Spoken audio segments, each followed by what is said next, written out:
Hello friends, आज हम English literature की एक फेमस पोएम की एनालिसिस करने जा रहे हैं जो कि लिखी थी पी.बी. शेले ने, पर्सी बेसी शेले ने, जो कि इंग्लिश लिटरेचर के एक फेमस पोइट थे, जो इंग्लिश रोमांटिक एज के पोइट थे। इंग्लिश रोमांटिक एज के पोइट थे। तो जो ये इंग्लिश रोमांटिक एज थी, ये 1798 से लेके 1837 तक थी और ये एक इम्पॉर्टेंट पीरियड था इंग्लिश लिटरेचर का।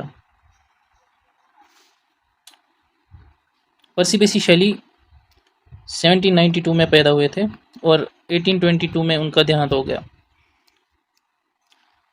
उनकी पोएट्री फ्रीडम, इक्वेलिटी और जस्टिस को सपोर्ट करती थी। साथ ही साथ उनकी पोएट्री नई इमेजिनेशन और रेवोल्यूशनरी आइडियाज़ के लिए फेमस थी। उनकी फेमस वर्क्स में से पहले तो ओzymandias, जिसकी हम एनालिसिस करने जा रहे हैं, ode to the west wind, जो कि एक और फेमस पोएम है इनकी,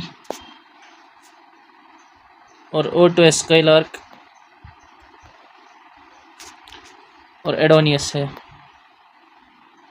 एडोनियस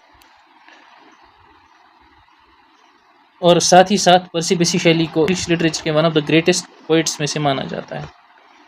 तो अब एनालिसिस करते हैं। तो पहले तो स्ट्रक्चर बताते हैं पोएम का। ये एक सोनेट है। सोनेट का मतलब होता है 14 लाइन पोएम। हमारी जो पोएम है ये पावर, प्राइड और टाइम के बारे में है। ये एक ट्रैवलर होता है जो कि डेजर्ट में एक ब्रोकन स्टैचू देखता है। स्टैचू किंग ओzymandias की एरोगेंस और अथॉरिटी दिखाता है। एरोगेंस और authority.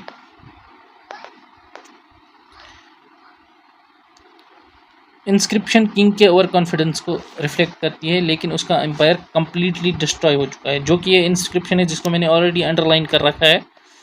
My name is Ozymandias, king of kings, look on my works, ye mighty and despair. ये किंग के ओवर कॉन्फिडेंस को रिफ्लेक्ट करती है, लेकिन अब उसका एम्पायर कंप्लीटली डिस्ट्रॉय हो चुका है।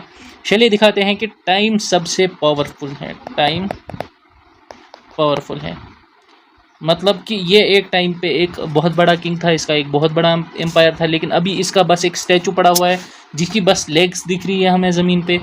बाकी जो उसकी बॉडी है वो गिर चुकी है, उसका सर भी गिर चुका है।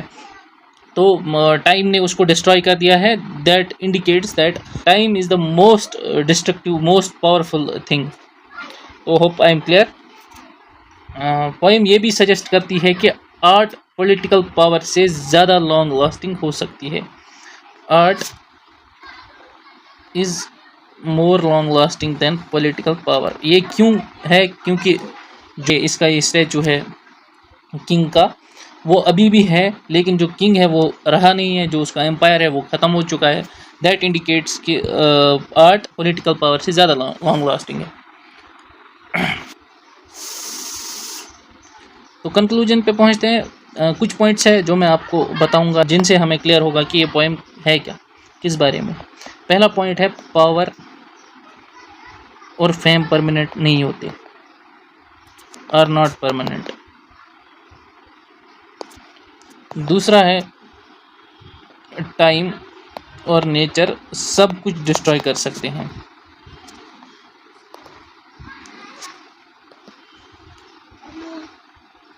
इंसान को अपनी अचीवमेंट्स पर